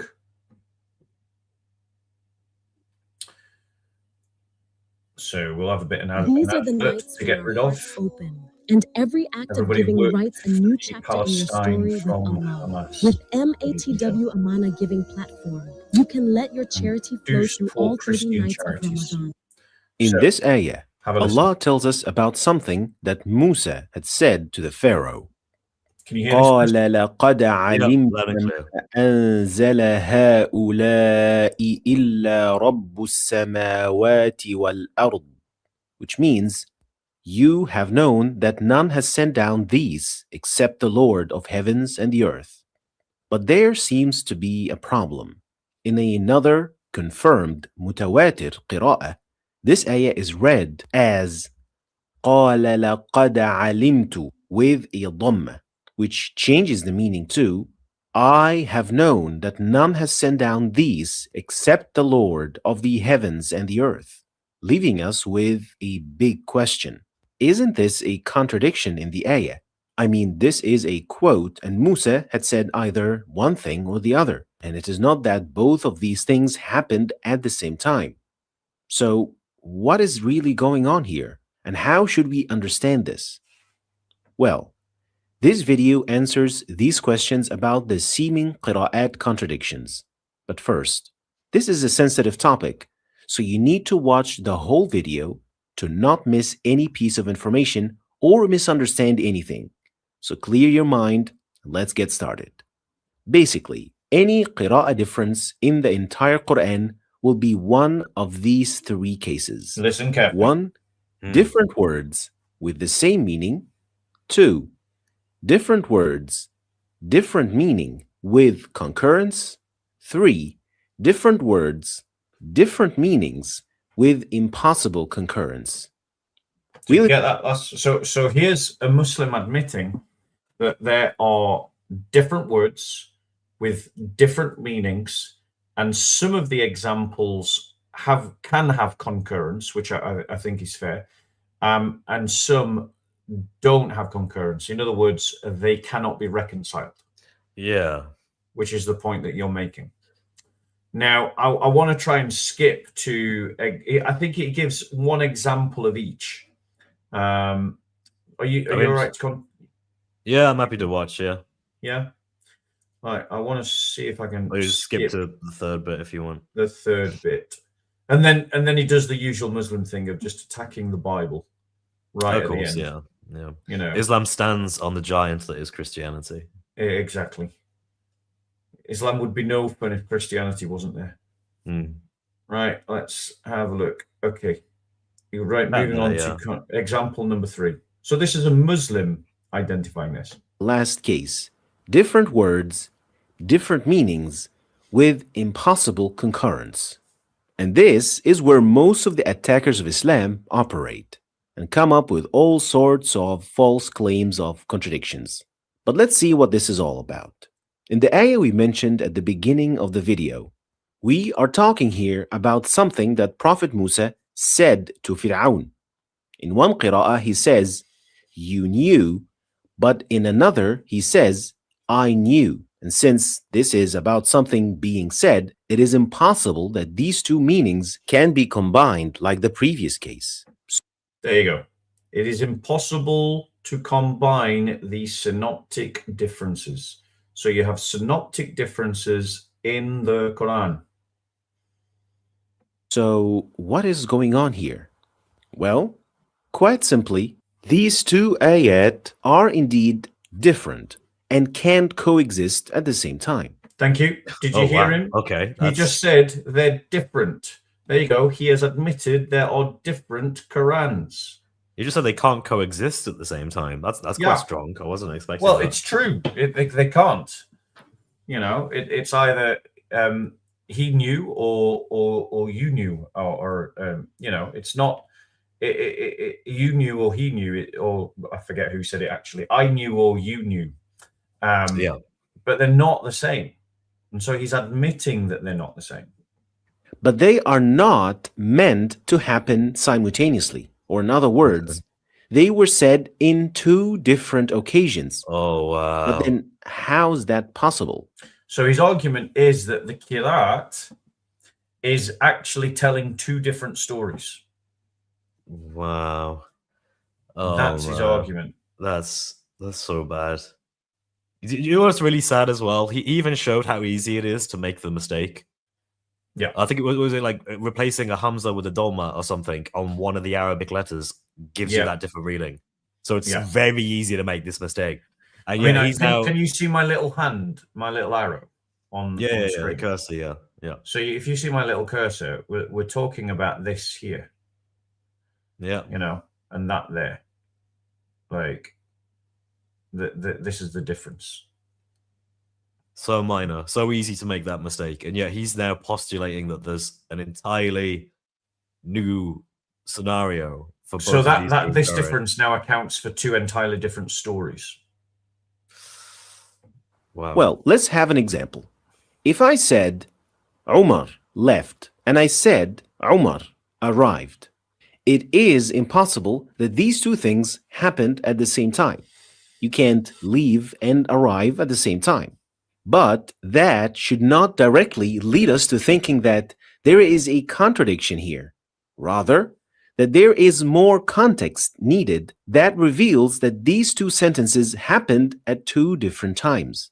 And so, while they can coexist at the same time, they are still both correct and not contradicting one another, because they happened at two different moments. So this is where the own goal comes in, right? Because what he's about to show is that he's going to try and make the argument that there are two different stories in the different Qira'at happening at different times.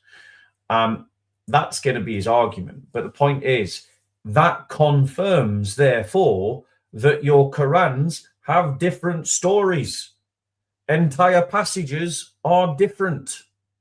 And isn't that what you argue to us all the time, Muslims? Isn't that your argument against the Bible? that, you know, that adding or taking away the long ending of mark or the adulterated periocope changes the entire, is a completely new story. That's your argument against us. And he's about to say, you've got that in your Qira'at. Yeah. I mean, did you notice the subtle sleight of hand he did here? So he was quoting 17:102 when it was like quoting speech. And the example he's used is not speech. Do you see what I mean?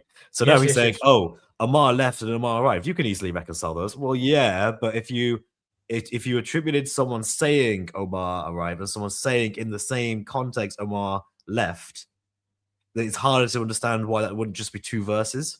Well, he's gonna argue that the context of the story shows that these are two different speeches, right? So let him play on. And this is more or less what happens with this case of the qira'ah difference. What many people don't know is that an ayah with a different qira'ah is a separate ayah. It is an ayah of its own. That's why you cannot switch qira'at within the same ayah, because it leads in many cases to corrupt meanings that were not intended in the first place. And so, just like the example we provided, we just simply need to see the full picture to understand where each ayah falls into the story of Musa. Here's the own goal. Now we're going to admit that there are different stories in different Qira'at in the same chapter and verse. So, as explained by the scholars of tafsir, the ayah with dhamma, قَالَ لَقَدْ عَلِمْتُ, is Musa's answer to Fir'aun's accusation of him being mad. قَالَ إِنَّ رَسُولَكُمُ الَّذِي أُرْسِلَ إِلَيْكُمْ لَمَجْنُونَ. And to this, Musa said, defending himself, I have indeed known that none has sent down these except the Lord of the heavens and the earth. And the ayah with Fatha, قَالَ لَقَدْ عَلِمْتَ, is Musa addressing Fir'aun in a way that was a rebuke for his denial of the truth after having known it, which is the lead of this ayah where Allah says, وَجَحَدُوا بِهَا وَاسْتَيْقَنَتْهَا أَنفُسُهُمْ ظُلْمًا وَعُلُوًّا. And they rejected them while their inner selves were convinced thereof, out of injustice. So he's admitting that there are different surahs and different ayahs in different Qira'at telling different stories. I mean, did I understand that right? Is he basically saying you can mix and match? No, he's saying you can't mix and match. But then what he's saying is you have to treat each difference of Qira'at as a new ayah. But he was comparing ayah. But he was comparing them to other ayah, right? Like this one is in response to this ayah. Yeah. So he was admitting. So he's admitting the thing that we're saying, which is that you've got these irreconcilable differences between Qira'at. But his solution is that you mustn't say that they are the same ayah. You can't mix them. You can't put them together. You can't put them beside one another synoptically. That you have to treat them as different stories. And he means that in the sense of you have to treat it as a totally separate ayah. Yes. That is insane. That is such a... So he's admitting that there are different ayahs, different surahs, and different stories in different Qira'at. Ladies and gentlemen, I present to you different Qurans. Man, I'm just thinking, that's such a horrible methodology. Like, I would never think to apply something like that in any text. But the fact he feels comfortable saying that for his own religious scripture is very weird to me. Well, he's essentially he's forced to wrestle with the existence of the difference, and he's got to reconcile it to say that there isn't a contradiction. But because if he doesn't get away from the contradiction between the Qira'at, then he's really stuck. So his way of getting around it is to say it's a completely different story. It did not happen at the same time.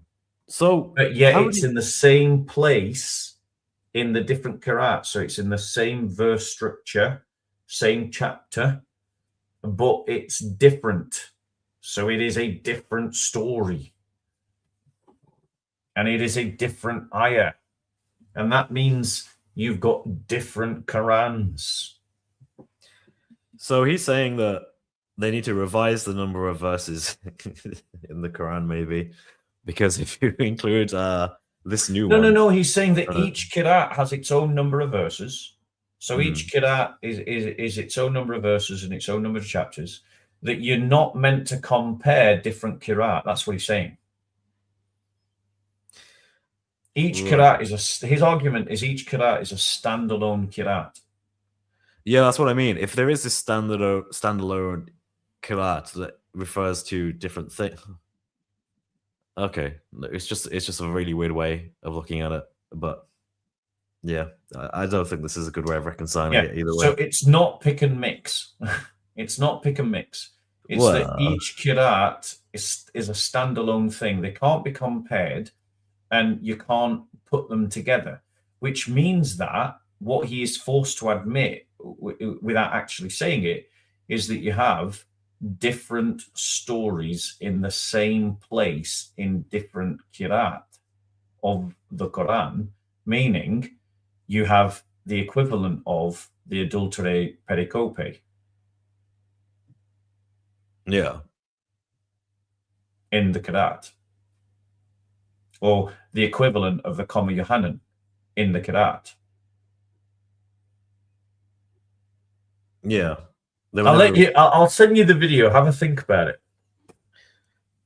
Yeah, we'll do. As it's late, you're ill, and we've come to the end. The rest of the video is him just attacking the Bible, you know. Yeah, of course, yeah. So, right. Chris, it was a pleasure. Likewise. Really good to do this live stream. Yeah, really good. I've really enjoyed it. And I think this is the second time we've had a pop at this. Yes, I think so.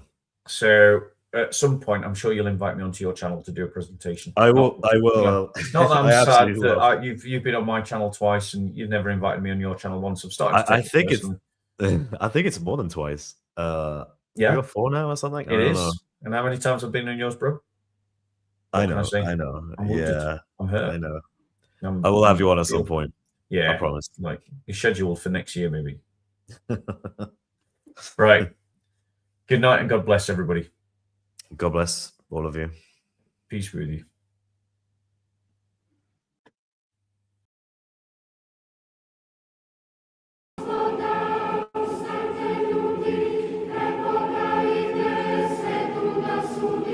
Svetu